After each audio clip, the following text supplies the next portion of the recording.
Afghanistan, Ukraine, Israel, Lebanon, China, and most importantly, the economy of the United States of America. We need competent leadership, but competent leadership isn't built on fear or joy. Competent leadership is built upon strength. 2, the author of Laptop from Hell and The Big Guy, How a President and His Son Sold Out America, Miranda Devine. 3, Humiliated. I Am Humiliated, from Dallas to New York, plus our exclusive sit-down interview with the governor of Virginia, Glenn Youngkin.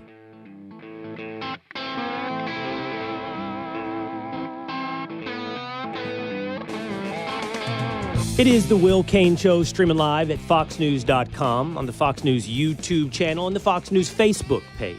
Always on demand. You just have to subscribe on YouTube. Find the Will Cain Show on Facebook. You can hang out with us every day at 12 o'clock Eastern Time. Become a part of the Willisha. Jump into the comments. Just simply subscribe at YouTube or find us and follow on Facebook. If you're listening on terrestrial radio, you can always hang out with the Will Cain Show on podcast by subscribing at Apple or on Spotify. Humiliated from New York to Dallas. Our man Justin is sitting in for 2 days, who's off getting married and perhaps now vacationing on his honeymoon. The boys in New York have something to illustrate the level of humiliation that I've experienced over the past 48 hours. Let's start in New York. Justin, if you might, please, let's cue up what they made me do on Fox and Friends weekend. Let's cue up exactly where they brought in, quote unquote, a taste of Texas into Fox Plaza on the streets of New York. Here is, I guess, what was supposed to be a competition, and for those of you listening on radio or on podcast, a line dancing competition. Do the best you can to hear it. I'll do my best to explain. All right, to the tune of Brooks and Dunn's Hardworking Man. I'm off step. I'm out of beat. I can't keep up. And there's my Twinkle Toes friend Pete Hegseth just prancing around the square. Look at him. Just clapping, moving his arms. I do have my fingers and thumbs into my belt like you're supposed to do, but I can't do it. And I actually had to wave the white flag. Now, this was bad. This was bad. And the internet let me know about it. The internet told me exactly how bad it was, in fact. If you go on over to Instagram, and I bring you back over here into the studios of the Will Cain Show in Dallas, what you'll see is people very upset with my representation of Texas. Rebecca on Twitter says, Will, you are from Texas and you can't line dance. Mason Beaver says, what's the deal, man? You're making us Grayson County boys look bad with the dancing. Bear Ag 95 says 2 left feet for Will Cain. Now, I will say I have lived most of my life by the idea that men should not be able to line dance. So congratulations, Hegseth. You're the best line dancer on Fox and Friends. May you wear that crown proudly. But it wasn't just the line dancing that was my source of humiliation. Of course, that was on the plaza in New York City. The humiliation extended to the fields in Dallas. We're going to get into that a little bit later here on the Will Cain Show. What happened to the Cowboys? Plus, we have an exclusive interview. On Friday, I was in Virginia Beach, Virginia, and I got to sit down with the governor of Virginia, Governor Glenn Youngkin, a man who many are saying could be the Republican nominee for president in 2028. That's all coming up, plus Miranda Devine on the Will Cain Show. But let's get started now with story number 1. The current polling average, according to a New York Times Siena poll published just this morning, shows Donald Trump beginning to establish a commanding lead in 3 of the 7 battleground states. The New York Times headline reads, Trump shows signs of strength in Sun Belt battlegrounds, poll finds. In Arizona, Trump holds a 4-point to 5-point advantage, 50 to 45 over Kamala Harris. In Georgia, it's a 4-point advantage, 49 to 45. And in North Carolina, it's a 2-point advantage, 49 to 47. That's 3 very important battleground states, 3 of the 7 battleground states. And when you dig into why people are more interested in Donald Trump than Kamala Harris, according to the Siena New York Times poll, what you find are statements like, when it comes to Kamala Harris, there's a lack of believability in what she promises. There is a lack of trust and a disbelief in her competence to pull off the office of the presidency. When it comes to Donald Trump, the negatives include his behavior. And it got me thinking this morning about the idea of competent leadership. Let's take a moment, if we can, and just survey the world. As we wake up on this Monday, some 40-odd days from the election, what would be evidence that the United States right now is the beneficiary of competent leadership? George W. Bush came into the presidency wanting to be the education president. When he ran for president in the late 90s, taking office in the early 2000s, he wanted to reform American education. Of course, what happened? Circumstances and events. 9/11. The truth is, the power of the presidency as designed by the Constitution and the realism of the job of the president when it comes to circumstances and events is that he is manager of the United States, leader on the world stage, foreign affairs. So let's take a quick survey across the world. As you wake up on this Monday, Hezbollah and Israel are on the brink of all-out war. We talked about this last week with Pete Hegseth, who's extremely knowledgeable on what is an amazing operation to blow up thousands of pagers. Just to reiterate, and you can go back and listen to that episode of the Will Cain Show, but this was an operation 15 years in the making, where Hezbollah, under its leader, said no longer to use cell phones, lock them up. You want to look for the agent, is the quote? The agent is in your phone. He's in your wife's phone. He's in your children's phone. Get rid of phones. And they went archaic. They went to pagers. And they ordered pagers through a Taiwanese company. That Taiwanese company then subcontracted out to what amounted to a shell company run by the Israeli Mossad in Shin Bet, based out of Hungary. Literal Israeli intelligence officers were working on those pagers, placing 1 to 2 ounces of explosives, and then triggered that simultaneously last week, maiming and killing dozens of Hezbollah soldiers killed, hundreds maimed, thousands of explosions. Then a day later, walkie-talkies across Lebanon exploded. Then a day after that, targeted strikes from missiles. Now we're on the brink of war between Hezbollah and Israel. Of course, that's in the wake of a war between Hamas and Israel. Of course, that comes on the heels of a war between Russia and Ukraine. And that type of offensive followed America's disastrous withdrawal from Afghanistan. That's all looking in our rearview mirror. If we look at our leadership on the world stage, what's more concerning is if we look out the windshield. With these type of dominoes falling and that type of freedom, license given to authoritarians, how long until China decides that now is their time to move on Taiwan?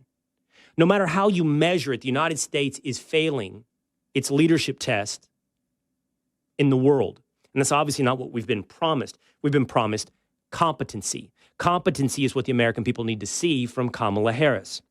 You're not going to get that sense when it comes to the economy. We don't, first of all, feel confident that we're getting the real picture of the economy. Unemployment numbers adjusted like every month. You get a figure, and then some months later, we have to revisit those numbers, and we find out that the unemployment numbers were much higher than what we were told. The Fed's cutting interest rates historically at a 0.5 percentage to try to keep up with what looks like declining inflation and increasing unemployment, which is essentially the advent of a recession. If the economy recoils and unemployment goes up, the Fed's trying to juice it by lowering interest rates to avoid a collapse in the economy. For what it's worth, House Speaker Mike Johnson this morning announced a deal to avert a government shutdown roughly 2 to 3 weeks before the election. It took out the SAFE Act, which many Republicans wanted in order to ensure safe elections or help safeguard safe elections. I have to say, if there had been a government shutdown 2 to 3 weeks before a presidential election, it would have been absolutely disastrous for Donald Trump. So that's been put off until December 20th. And then, of course, there's just what you and I both know and we experience, an absurd amount of division in America. And then people will say this division dates back to 2016. It dates back to Donald Trump. But I do wonder about that. Of course, Donald Trump has caustic rhetoric. Of course he does. Of course. But who's most of that rhetoric been pointed at? I'll give you 2 examples. 1, his political opponent, Hillary Clinton, or 2, illegal immigration. On the other side, that invitation has been taken and the ante doubled up. The division is turned on fellow Americans. I mean, of course, in the beginning in 17, 18, it was focused on MAGA Americans. I know, I was on ESPN. And one of my big points of debate, for example, with Max Kellerman on First Take was, why do you always vilify the people that vote for Donald Trump? But, I mean, that was the appetizer in the meal we would soon be served. We got race division consistently until it manifested with the George Floyd riots in 2020. Americans, your neighbor is racist. Americans, they hate you. That's what we were not just preached, but like a chorus in a song that we were forced to remember, like a jingle in a commercial. And then comes COVID, and your neighbor is a threat literally to your life. A pandemic of the unvaccinated, the man who won't wear the mask, the people that won't shut down their business, the people that go out to the grocery store. This is the division under what we were sold as competent leadership. And when you kind of breed that level of division, what you end up with is insanity. First, the obvious form of insanity. We've just survived the second assassination attempt of Donald Trump. And this morning, a letter from Ryan Wesley Ruth has been released.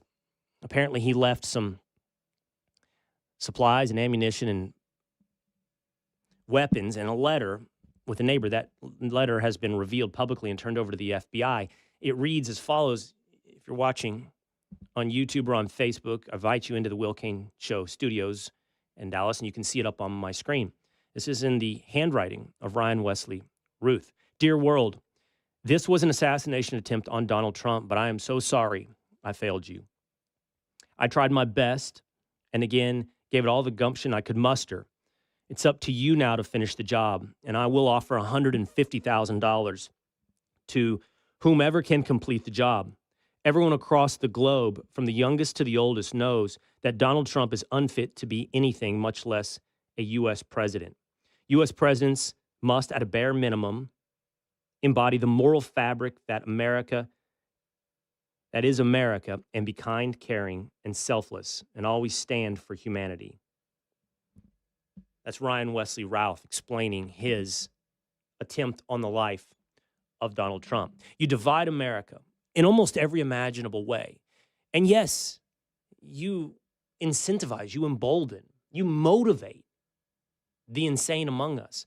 But you also make us, those among us, around us, insane.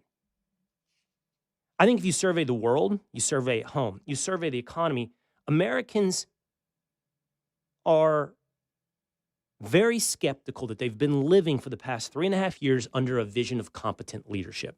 Competent leadership has been sold to you like you were hiring a McKinsey consultant. Oh, someone to make the trains run on time. Someone who can micromanage. Tactics, if this were the military. But that's not the history of competent leadership. Competent leadership is about strength. It's about vision. Do you need to have people around you that can make the trains run on time, who can actually employ tactics? Of course. But competent leadership is about strategy. Again, in the analogy of the United States military, someone who understands America, points it in the right direction, and has the strength to take on the crosswinds and the headwinds. I ask you, the last 3.5 years, do they illustrate that we're living with competent leadership in America? I think we have our answer, at least in Arizona and Georgia and North Carolina. In the latest poll, from New York Times, Siena. Let's break down who's running America and the scandal that America has been sold out by the author of The Big Guy, How a President and His Son Sold Out America. New York Post columnist Miranda Devine, next on The Will Cain Show.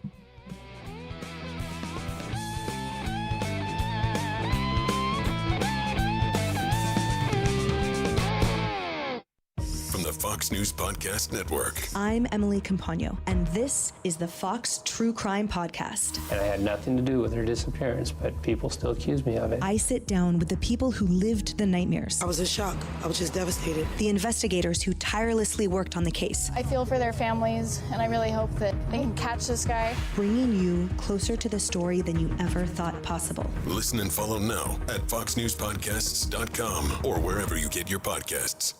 Did you hear the news? Now you can. With instant updates from Fox News for Amazon Alexa. Breaking stories and top headlines, the economy, and so much more. Brought to you by Fox News, America's #1 cable news network. Plus, setup couldn't be easier because everything's ready to go in the app. Just say, Alexa, play news from Fox. In Fox News. it's the latest when you need it, on demand from Fox News and Amazon Alexa. Stay on top of the latest forecast with America's Weather Team in the palm of your hands. Here's the latest from America's Weather Center. It's Fox weather updates throughout your busy day, every day. That heat's going to be out there for one more day. Temperatures being 30 degrees above average. Put the power of over 100 meteorologists and the worldwide resources of Fox in your hands with the Fox Weather Podcast. Precise, personal, powerful. Subscribe and listen now at foxnewspodcasts.com.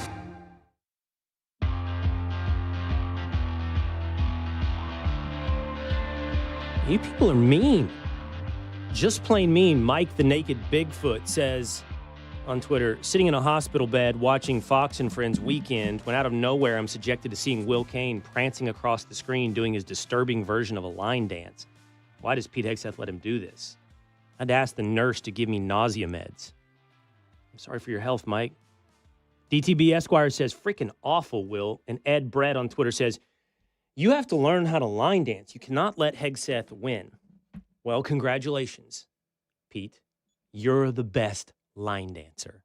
It's the Will Cain Show, streaming live at foxnews.com, on the Fox News YouTube channel, and the Fox News Facebook page. Always on demand. Just subscribe on YouTube, subscribe on Spotify, and subscribe on Apple. Joining us now is the author of The Big Guy, How a President and His Son Sold Out America, and she's the author of a previous bestseller, Laptop from Hell. She's a columnist at the New York Post and a Fox News contributor, Miranda Devine on The Will Cain Show. Hi, Miranda. Good morning. Hi, Will. Thanks for having me. So let's start with something I was just talking about in the idea of competent leadership in America. Before we even talk about who we might pick as our president in 2024, let's talk about who's running America today. Joe Biden's still around. We see him here and there, but it's certainly been reduced. I even noticed, Miranda, I think he stopped with the cosmetic upkeep. I mean, I'm not trying to be petty. I think he's like, all of a sudden, the Botox is not present anymore. So it's almost like he's mailing it in. It's like Friday, and he's going to go ahead and finish the week in his pajamas. But his wife is in cabinet meetings, and we can see what's happening on the world stage. Who's running America? Look, I mean, it is a joke. I mean, you would laugh if it weren't so serious because it's actually incredibly important. Who has the nuclear football? Who's going to be waking up at 3 o'clock in the morning if there's some emergency? It's a really perilous time, and people forget that we have 4 more months with Joe Biden as president, and he has completely checked out, as you said on Friday. Who was there at the cabinet meeting, sitting at the head of the table, but Jill Biden, looking for all the world like she wanted to be president, and she's giving a little homily to the assorted cabinet members, who then felt obliged to applaud her when she finished. It is absolutely ridiculous. There is even a binder now that the White House is giving out that has the presidential seal, and underneath it is Joe Biden's signature. Underneath that, never happened before, is Jill Biden's signature. We had the other day, we had the Quad leadership, which is a really important group of world leaders leader of India, of Japan, of Australia. You're talking about 2 billion people that they're in charge of. And they came to the United States for an annual meeting, which should have been held in Washington, D.C., like it was last time. Instead, they have to schlep down to Joe Biden's podunk town of Wilmington and stay in a rundown hotel and basically have their meetings in his old high school. The reason is because Jill Biden was using the White House. So who's running it? Well, there are shadowy figures behind the scenes. Some people say it's Obama. Some people are just saying it's just a selection of people from the blob, the CIA, the State Department, who knows. They're getting what they want out of Joe Biden. They're just getting all their agenda rubber stamped. And as we see from the world being on fire. You know, that meeting you talked about, well, they brought in the world leaders, also was another embarrassing moment for Joe Biden where he seemed to get lost again in his introduction of the Indian president and said, "What's next?" And he gets angry. "What's next?" And then it's like the Indian, leader steps up to kind of go, I'm next. And what's noticeable about that is, again, I think a lot of this can be like, oh, you're picking on an old man. This is the leader of, or this is presumably the leader of the free world. And what I'll tell you today is what I learned on Fox and Friends Weekend. The Indian press is talking about it. Like they're very much talking about how big of an insult it was to India and this whole thing being a farce of leadership in America. Look, Prime Minister Modi of India is incredibly popular back home. He has done a magnificent job. He was very close to Donald Trump. He's been extremely cordial with Joe Biden. But it was an insult to relegate him to Wilmington so that Jill Biden could have a party with the cast of The West Wing and have some teachers' fest on the South Lawn. It was an insult to them to make them go down there. And it doesn't matter that Joe Biden tried to dress it up by giving them a personal tour of his mansion. The Indian press saw it as an insult. On top of that, this Quad group is supposed to be about quelling China's aggression in the Indo-Pacific, which is out of control, and we're not talking about it enough. And it's a really good way of trying to put them in check. And what did Joe Biden sidetrack them onto? Climate change, and then his pet agenda, which is cancer, the cancer moonshot. And of course, he talks about his son again. There are plenty of other agencies and organizations that are set up to do cancer. It's not appropriate to have it with the Quad. It is ridiculous to try and dilute what the Quad is doing, which is really about China. I was just talking about this New York Times Siena poll that shows Donald Trump with a lead in Arizona, Georgia, and North Carolina. But what I found more fascinating than the current polling is the pulse of the American people, why they feel certain ways. And it shows there is a level of distrust towards Kamala Harris. There's a level of distaste for the behavior of Donald Trump. There's a level of distrust when it comes to who Kamala Harris is. And one of the things that didn't surprise me, but I found fascinating, is there's also, we're talking about largely independent or undecided voters here, buy-in on the Donald Trump ideology of America first. Americans want American leadership to focus on America. They want it to be less externally focused. But again, as I just pointed out, that's a privilege. Like, you don't get to choose not to focus on the world. George W. Bush wanted to be the education president. He ends up, because of circumstances, 9/11, having to focus his presidency elsewhere when it comes to terrorism. I bring all that up to say we're sitting here today with, circumstances all around us. I mean, it's Ukraine, it's Hezbollah, it's Hamas, and as you point out, it's just like a ticking time bomb until it's China.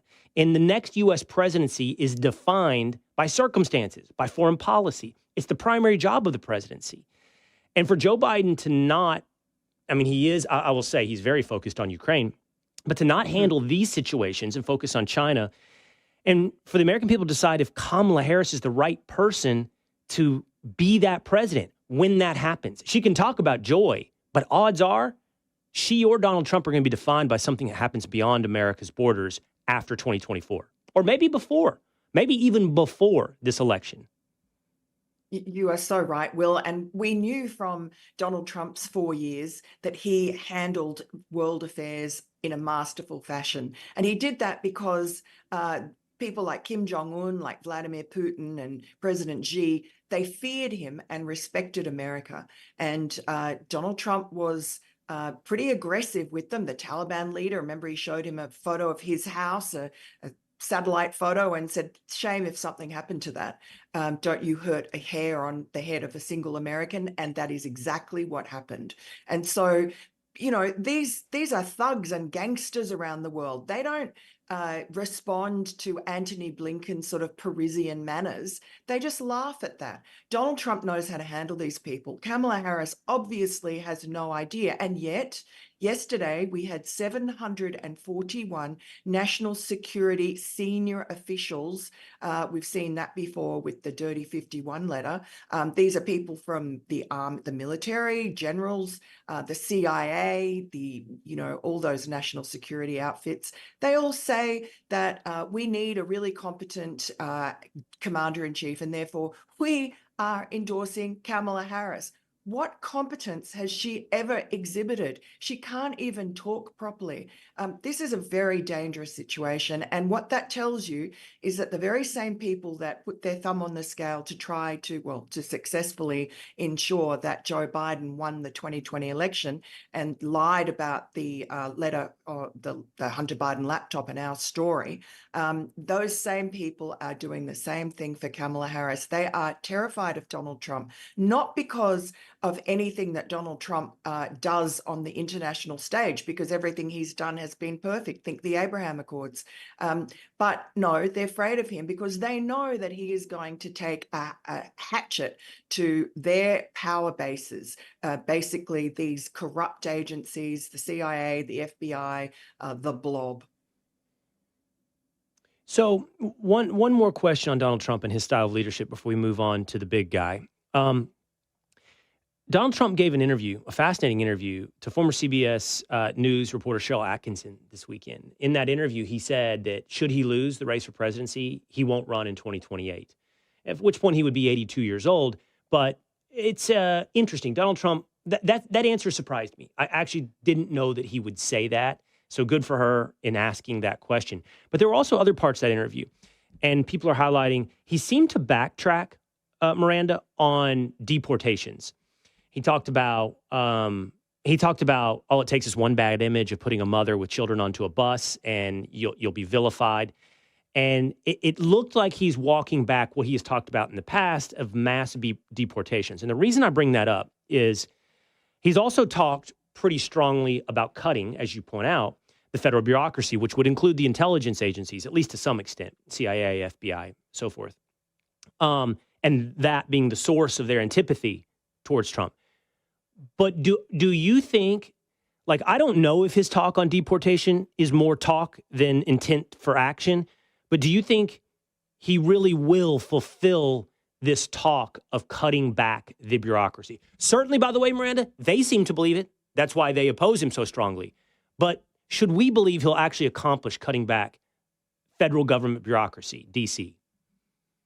Look, I think it's not so much about cutting back these bureaucracies, but cleaning them out and repurposing them. I think the reason that these, whether they're rogue actors or the entire culture, is so opposed to Donald Trump is not really about cutbacks. It's because their agenda is really for war and more war. They want regime change in Russia, for instance. This is not a sensible thing to do, and it's not something that Donald Trump wants. Donald Trump is about peace through strength, and he exhibited that when he was president with, as I mentioned, the Abraham Accords, which, I mean, Jake Sullivan just before October 7 was boasting about peace in the Middle East that had broken out as a result of the Abraham Accords he didn't mention.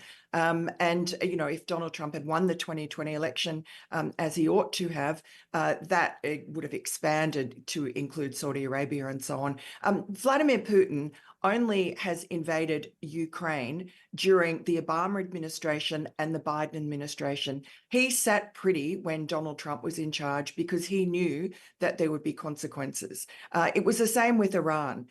You know, Donald Trump had basically bankrupted Iran, and they were really on the back foot, and he'd killed off a couple of their top generals. So I think, that's why these CIA, FBI, the blob hates Donald Trump so much, because he's setting his own agenda based on the facts in front of him and just common sense logic of a New York property developer who just sees a problem and fixes it. He's not caught up with their grand schemes about, energy dominance in Europe or whatever it is. He wants to drill, baby, drill, so that there is plenty of energy to share with the rest of the world, which is exactly the opposite of what the Democrats want. And the blob has this fantasy that somehow Ukraine is going to, provide all the energy needs for the rest of Europe. That's physically impossible. Russia has way more energy reserves than Ukraine. And so I don't know what their ultimate goal is, but they seem to be completely unhinged. And that's why they hate Donald Trump. And look, with his doing well now in the polls, there already having been 2 assassination attempts, and talk that there were 5 plots or 5 groups basically guided by Iran wanting to assassinate Donald Trump. We are relying on those same agencies to really alert us and keep Donald Trump safe. Miranda, it occurred to me while I was listening to you talk, I've thought about this before with Douglas Murray, for that matter, Piers Morgan. Like, you have somebody come over from the UK and they achieve a level of media stardom in America. And I always wondered, like, is there some American over there in the UK who's like doing really good with his American accent in British media? And then listening to your Australian accent, I'm like, I wonder, and I know you've lived in America for a while. Like, is there some American over there just who's a voice of sanity and success in Australia? Or is it all Australian voices on Australian media? Do you know? Is there like an American accent really breaking through in Australia? Oh, yeah, there are quite a few. One of them is my friend James Morrow, who writes for the Daily Telegraph and is on Sky News, has a couple of shows there, and he does the America Report on Friday nights. And he's a New Yorker, but a sensible conservative New Yorker. And he's always putting things right, because unfortunately, the news that Australia and the rest of the world gets about America is filtered through the New York Times sort of view. It's the New York Times view. And so they get a really absurd kind of twisted view of Donald Trump, for instance. And so it's great having Americans who actually understand the lie of the land and who can set Australians straight. And he has a huge following. Oh, well, maybe that's going to be the next chapter for me. Go to Australia. Yeah. And do this you with would my be American so accent. lucky. You have a huge following there, actually. Oh, that's wonderful. That's awesome to hear. That's like, I saw this documentary about this musician one time. I think he was from South Africa, and he got famous like in America, but not in South Africa. And he never knew. This was sort of before the interview. He never knew. Hey, I've got this huge following somewhere and he was kind of destitute in South Africa. Maybe that's my story. Huge, big in Australia. Speaking of big, okay, big guy. It's your new book. And you and I have talked a lot on Fox, on the Will Cain Show, about your reporting on this throughout the process of the story. Now you have a book out, The Big Guy, How a President and His Son Sold Out America. I'm sure you take this story from A to Z. But what is it that we should know that's new we're going to learn in this book about Joe Biden, Hunter Biden, and all of the influence peddling schemes from Ukraine to China? Well, as you mentioned, I already really covered a lot of the influence peddling, the corruption in Laptop from Hell, which came from a lot of it from the contents of Hunter Biden's abandoned laptop. This next book I thought needed to be written because it's about the cover-up, which first became evident in just before the 2020 election when, as I mentioned, that Dirty 51 letter from mostly CIA, 42 former CIA officials and 51 altogether, who lied and said that the laptop and our stories of Russian disinformation. But there was also our story, New York Post first story on October 14, 2020, was immediately censored within a couple of hours by big tech, by Facebook and Twitter. And they said, Twitter said it violated their hacked materials policy, and we were a little bit sort of befuddled by that, could not understand what was going on. Well, as we found out later, the FBI had been having meetings with these big tech companies in the weeks leading up to the election, and they had warned them about a story, hack and leak dump from Russia that looked exactly like our story that likely would happen in October, likely involving Hunter Biden. So they knew, they recognized immediately our story. And we know that from, a sworn declaration by Twitter's chief censor in another lawsuit. But since then, we found out even more. I mean, the Twitter files gave us a glimpse into the real nefarious FBI operation, which included having the FBI's former chief counsel, James Baker, who was installed in at Twitter just months before the 2020 election, and he was instrumental in ensuring that our story was censored. The same thing happened over at Facebook. There was a woman, Professor Patricia Carlin, Pamela Carlin, who was installed there to have a similar role as James Baker at Facebook. After the election, she left and took a plum job with the DOJ. So, there was a lot of, very careful curating of information to ensure that this story, very damaging story about Joe Biden, that he was meeting with Hunter Biden's Ukrainian business partners in Washington when he was vice president, and that he was called the big guy by Hunter Biden's business partners and was involved in the influence peddling scheme. That would have been diabolical for him 3 weeks before the 2020 election. And we know from polls that it probably would have shifted the outcome, but he got away with it because thanks to those, the CIA dirty tricksters. And then, then delving more into it, we have situations where the Hunter Biden investigation in Delaware that should have been wrapped up within a year, 2 years max, certainly before the 2022 midterms, that was hobbled and interfered with, including by the CIA, which reached out and told the prosecutors that they were not allowed to interview a witness, a very important witness, Kevin Morris, Hunter Biden's sugar brother, the mysterious Hollywood lawyer who bankrolled to the tune of at least $6 million his living expenses, but also paid back the IRS on his behalf, lent him the money, we're told. So, so there's the CIA again. We also know that the CIA reached out to Devon Archer. I mean, this is sort of not widely known at all. It's, again, a scoop for the book. Asked Devon Archer, when he was Hunter Biden's business partner, if he would work with them and basically spy for them. He, after 2 entreaties, said no. But Hunter Biden, before he joined the Ukrainian energy firm Burisma, earning $1 million a year, he was placed on the chairman's advisory council of a CIA cutout, part of the National Endowment for Democracy. So we can see the shadowy hand of the CIA and other agencies, national security agencies, protecting the Bidens as they gathered millions of dollars from Russia, China, Ukraine, Afghanistan, but particularly China. And you now have a president sitting in the White House who has gone soft on China.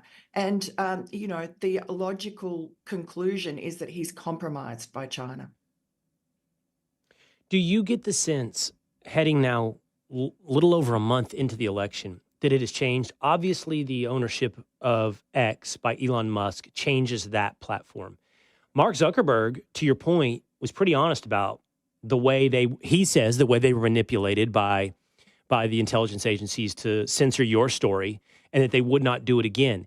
Do you get the sense that that's true? Would Facebook? Certainly, I don't trust that the mainstream media would treat it any differently. But the technology platforms, do you think if something happens in the next month, they will behave differently than they did in 2020?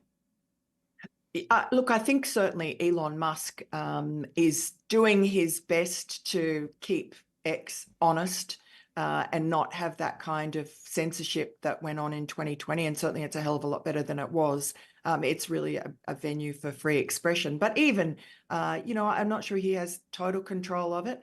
I'm not so sure about Facebook. I think Mark Zuckerberg was completely weak. It's good that he sort of fessed up eventually. I guess Elon Musk's courage encouraged him slightly, but he's shown himself to be a total coward and to capitulate. And, to be fair, the Democrats put enormous pressure on Zuckerberg, threatened to break up Facebook and basically destroy him financially. They're doing the same thing with Elon Musk. And remember, with all of Elon Musk's companies, he's the most subsidized businessman in the country. So he's exquisitely vulnerable. Right. And I do believe over the weekend, AOC gave new voice to this idea of you tech companies are going to have to triple down on censoring misinformation. All right, the book is The Big Guy, How a President and His Son Sold Out America. It's on sale now, Miranda. I'm sure you can get it wherever. Tomorrow. All right. It goes on sale tomorrow. So get that. If you enjoyed Laptop from Hell, you're going to love this one as well. You can always check Miranda in the New York Post.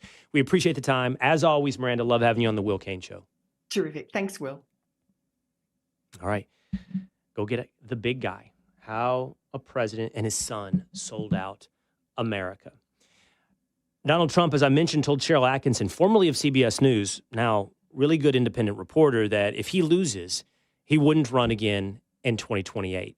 So who would run as a Republican for president in 2028? Well, many are saying the man who is next exclusively on the Will Cain Show, Governor Glenn Youngkin of Virginia, coming up.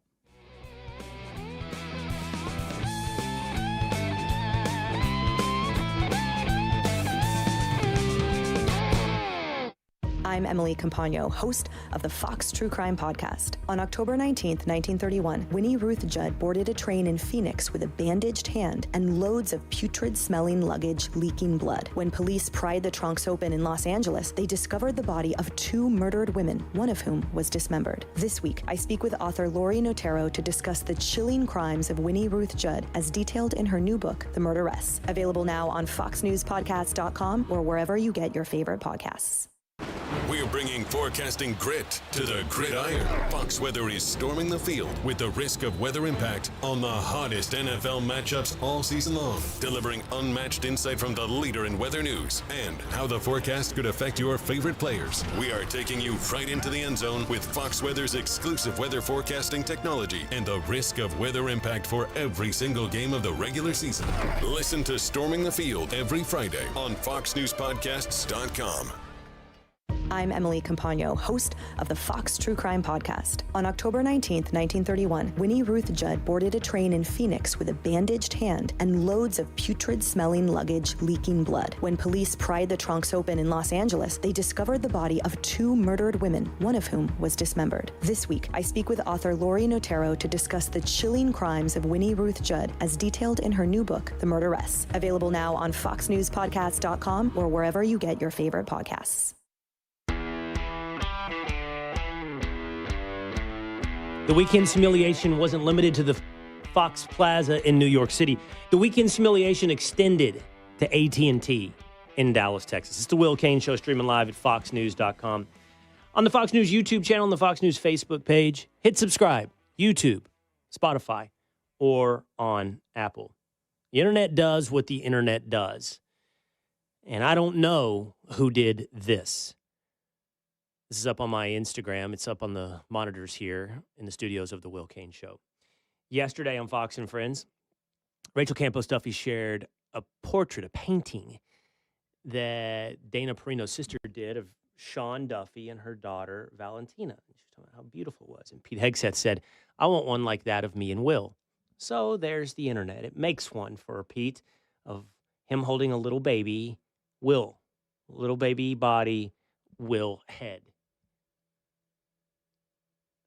What's wrong with you people? What are you doing here? How he wins at line dancing and I'm his child? I'm his baby?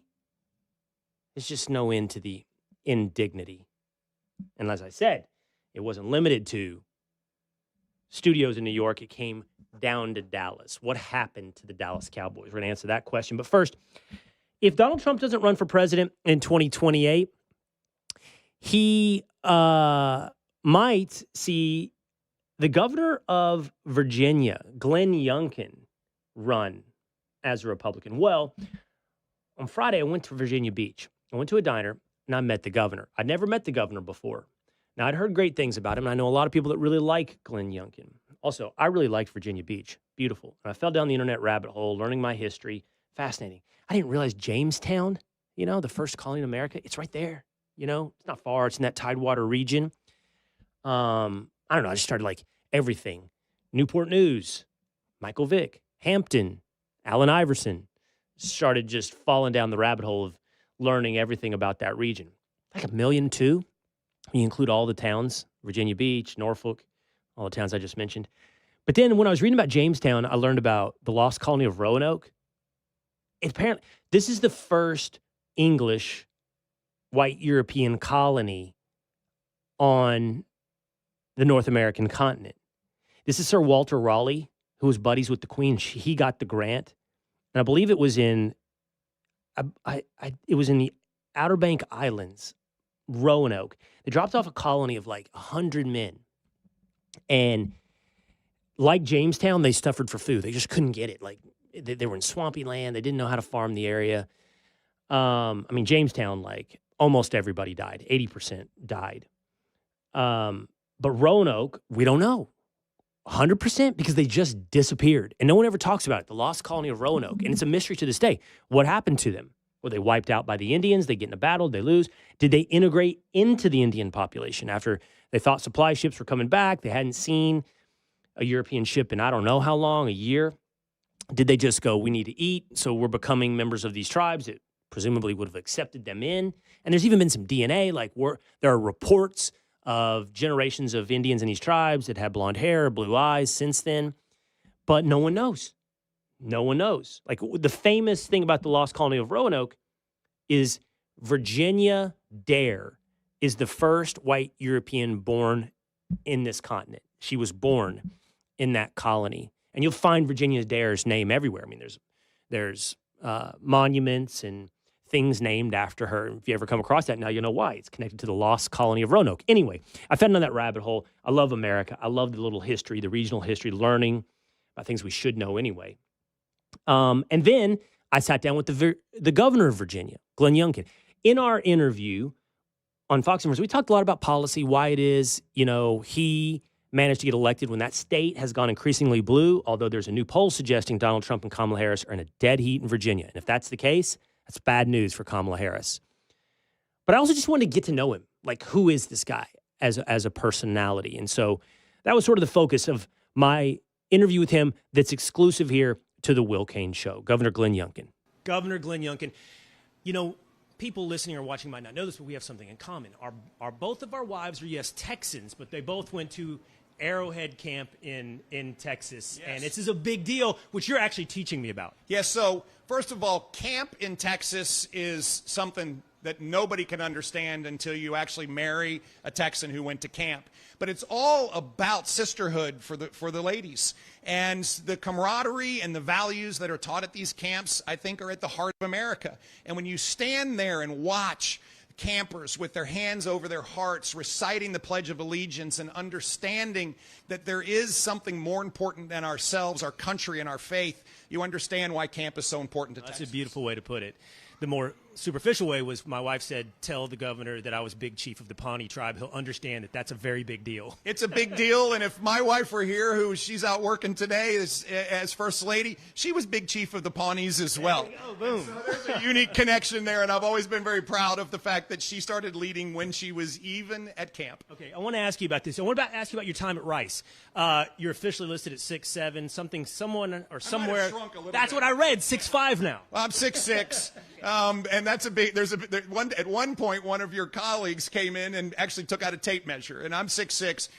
But what's happened, of course, is that over the years of having 4 kids and getting married and a 30-year business career, and now the most fabulous privilege in the world is serve Virginians as governor, I might have lost an inch along the way. Look, I'm not being subjective or relaying, I think, exclusive opinion to fans of Fox. Everybody thinks you're doing a good job here, a great job as governor of Virginia. But back to Texas for one more moment. Rice, I read 87 career points. So I want to know the high water mark. What game was the high water mark? Who was the opponent, and what did you score? So I think I had 9 in one game, and I think it was against the Baylor Bears. Not that we remember these things, but when you score so few points when you're in college, you always remember the high water mark. But I have to say that the high water mark for me really was when we beat the University of Texas, and we beat them twice. And it was hugely encouraging. And I have to say, the day after we beat them in Austin, they fired their coach. There we go. Enough. By the way, your 9-point high water mark is much higher than my water polo goal scoring record, which is 1 in 4 years. Not in a game, in 4 years. So last question for you, Governor. As I mentioned, people have talked about this. You're doing a great job. You've raised your profile, obviously, hugely on the national stage. That leads to this question. After Governor of Virginia, perhaps in 2028, what are your aspirations? Are they to be President of the United States? Well, my aspirations are to be the very best governor I can possibly be. I have about 1.5 years left in my term. It takes me through January 2026, and I want to make sure that Virginia continues to be the best state in America. CNBC rated us the top state for business this year. We've had record job growth. We've had a huge decline in crime because we focused on it. Our test scores are coming up in all of our schools, and we have a lot more work to do. And so I'm focused on finishing this great privilege of serving as governor of Virginia and making sure that Virginia continues to be the very best place to live, work, and raise a family. Wonderful. I appreciate the time today. Thank you so much, Governor. There you go. Thank you. There's Governor Glenn Youngkin of Virginia. So just a little backstory, and maybe I didn't make it clear enough, guys in New York in the interview. So Youngkin played basketball at Rice. He was on the team. I asked him what position he played. He said bench, and he held it down. He's self-deprecating. It's good. It's good. He played basketball at Rice. He clearly knew I was a Longhorn, so he liked to rub that in my face a little bit. We have the connection with our wives. They don't know each other, but they're very proud of going to this camp in Texas. But people are excited about him. Your nickname is Establishment, but Young Establishment, you're one of the guys. You're really, really jazzed for Glenn Youngkin. Yeah, I think that's where the nickname came from, was after I met him one weekend and then wouldn't shut up about him for a couple weeks. But I think he's the kind of guy, he's a lot of what people like about Trump. You love Glenn Youngkin more than Patrick loves Jameis Winston? Yes, totally. It's like sometimes, and I don't know if Patrick's met Jameis, but when you meet your hero, sometimes you're let down. I was only up after meeting Glenn. I could never be let down by Jameis. So I was impressed. I hadn't met him, but everybody's talked up Youngkin to me. Everybody. You guys and some friends I have in Texas. I will say, okay, so, in the beginning of today's show, we talked about competent leadership. And he does check the boxes. Like, Youngkin, from what I've read, is worth $500 million. He was at the Carlyle Group. He's done big deals. And he clearly is competent in tactics. The question is, what is his strength in leadership? Now, he has obviously exhibited that in Virginia. It's a purple state-ish. And, running on cultural issues in 2021, education, CRT, and these kind of things, he won. He won over them. And so people are saying, well, he's the guy who manages to merge sort of tactics and competence and maybe even establishment with an understanding of the vision of MAGA. Now, I will say there are skeptics, I won't name them, but I do know skeptics as well who feel like, well, that's a return. He represents a return to republicanism before Trump. I think that doesn't concern. We'd have to find out where he stands on foreign policy. I don't know if he's addressed that or if it's been too publicly talked about. His job is 100% domestic, so I don't know if we'll hear that until the primary next cycle. But in terms of old versus new Republican Party, that the biggest shift is kind of where they stand on foreign wars, the Middle East, Ukraine, right, et cetera. Real quick, tinfoil Pat, you're going to be a guy who's probably the last to jump on the Youngkin wagon, I would guess. Or you like him? You like the governor? I don't really have an opinion either way. I am concerned that we would slip back into neoconservatism, foreign policy. There's a concern of that. Well, the truth is most people don't know who he is yet. And that's same thing with Kamala Harris. It just shows the power of name ID and getting yourself known. And he still has a long way to go in getting himself known. But the thing that I'm interested in is, if not him, then who? right? Like, come 2028, I don't know. Like, where Ron DeSantis, Glenn Youngkin, Vivek Ramaswamy, I don't know. It'll be a fascinating conversation, and not one we have to have yet because we're focused on 2024. I mentioned humiliation didn't stop in New York City. Came down to Dallas. The Dallas Cowboys were absolutely atrocious against the Baltimore Ravens. Just destroyed. And it's embarrassing. It's embarrassing on multiple levels. And a late comeback in the fourth quarter of whatever it ended up being, 19 points, gives you a little reason to hope, but it shouldn't. Not until this right now feels, and I don't know, look, the San Francisco 49ers are 1-2. So we got to be real. Same record as the Cowboys. The Baltimore Ravens, for that matter, are 1-2. So the season's not over, but it's the way in which they are losing that just makes you wonder. When you can't stop the run like this, that's not the kind of thing you fix in the middle of a season. And I don't know, man. This could be a long year. And I'm 0-3 in fantasy in the Will Cain Show league, so this could be a long year all around. Real quick, Tinfoil. Oh, I completely agree with you because Florida State can't stop the run, and we're 0-3. So, I mean, or 1-3 now. So it's like you can't fix that in the middle of the season. You're just hoping, you're just praying. All right, we'll break down that because I had another good week in Will versus the Experts. We'll break down football all this week on the Will Cain Show. But that's going to do it for us today. Now, I will see you again, same time, same place tomorrow on the Will Cain Show.